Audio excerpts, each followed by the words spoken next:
আসসালামু আলাইকুম, কেমন আছেন সবাই? আজকের দিনটা আমার জীবনে খুবই স্মরণীয় হয়ে থাকবে। কারণ আমার বিয়ের পরে এই প্রথম আপনাদের ভাই আমাকে একটা সারপ্রাইজ দিল। তাও ঢাকা শহরে আসার পর। আমাদের ফ্যামিলিতে আমি, আপনার ভাই আর আমাদের একটি ছেলে সন্তান।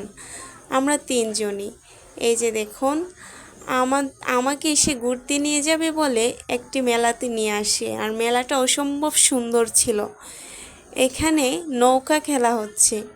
এই যে দেখুন কত সুন্দর দেখতে, আসলে আমি সত্যি অবাক হয়ে গেছি। তার পাশেই বাচ্চাদের খেলনার জিনিস, বাচ্চারা এখান থেকে লাফালাফি করছে। এর পাশেই রয়েছে দোলনা।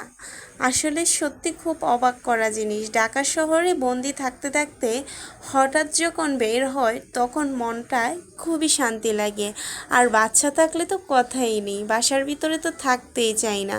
কখন সে বাহিরে যাবে, বাসার ভিতরে থাকতে থাকতে বোরিং হয়ে যায়। এরই মাঝে আপনাদের ভাই আমাকে এরকম একটা সারপ্রাইজ দিবে ভাবতেও পারিনি। আর বিজনেস তো আছেই, বিজনেস নিয়ে সব কিছু নিয়ে অনেক ব্যস্ত হয়ে গিয়েছিলাম। এর মধ্যে একটু সুযোগ করে আপনাদের ভাই আমাকে এরকম একটা সারপ্রাইজ দিল।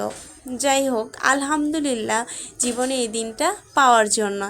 এখন এখানে একটা রেলগাড়ি আছে, যেহেতু আমাদের আনাস বাবা এই রেলগাড়িতে দেখে ওঠার জন্য মানে অনেক লাফালাফি করছিল। যাই হোক, ওকে নিয়ে উঠলাম।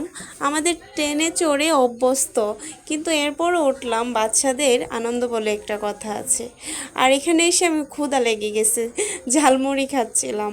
এই দেখেন আমার ছেলেটা সত্যি অনেক খুশি হয়েছে ঘুরতে এসে, তার খুশির সীমানা নেই। মধ্যবিত্তদের জীবনে এটা যে কিছু কিনুক আর না কিনুক, ঘুরে দেখলেই যেন মনটাতে শান্তি লাগে। এই যে দেখেন, এই মামাটা ঝালমুড়ি অনেক সুন্দর করে বানায় এবং খেতে অনেক মজা লাগে। নানান রকমের মশলা সে ঝালমুড়িতে দেয়। আমরা একবার এক প্লেট নিয়েছি, পরবর্তীতে খেয়ে স্বাদ পেয়ে আবার আরেক প্লেট নিলাম। এখানে আমরা গরম গরম ইচার বড়া খাচ্ছিলাম। বন্ধুরা, আজকে এই পর্যন্তই। সকলেই সুস্থ থাকবেন। আর যারা আমার পেজে নতুন তারা আমার পেজটিতে একটি ফলো দিয়ে রাখবেন। কম দামে ভালো মানের কাপড় পেতে হলে আমাদের পেজই সেরা।